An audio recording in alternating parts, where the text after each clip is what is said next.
জার্মানির বার্লিনে বিব্রতকর পরিস্থিতির মুখে পড়লেন ইরানের ক্ষমতাচ্যুত শাহর পুত্র রেজা পাহলভি। বৃহস্পতিবার ফেডারেল প্রেস কনফারেন্স শেষে গাড়ির দিকে যাওয়ার সময় এক বিক্ষুব্ধ ব্যক্তি আচমকা তার উপর লাল রঙের তরল পদার্থ ছুঁড়ে মারে। নিরাপত্তারক্ষীদের চোখের সামনেই ঘটে এই ঘটনা।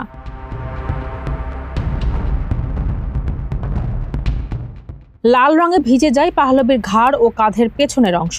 ঘটনার পরপরই নিরাপত্তা কর্মীরা দ্রুত তাকে ঘিরে ধরে গাড়িতে তুলে নিরাপদ স্থানে সরিয়ে নেন। বার্লিন পুলিশ তাৎক্ষণিকভাবে হামলাকারী ব্যক্তিকে আটক করে হেফাজতে নিয়েছে।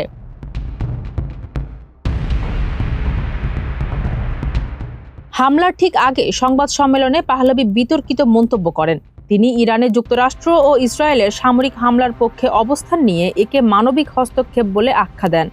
1979 সালের বিপ্লবের পর যুক্তরাষ্ট্রের নির্বাসিত পাহলভির এই বক্তব্য ইরানের বর্তমান শাসন ব্যবস্থাকে উৎখাতের উস্কানি হিসেবে দেখছেন অনেকে।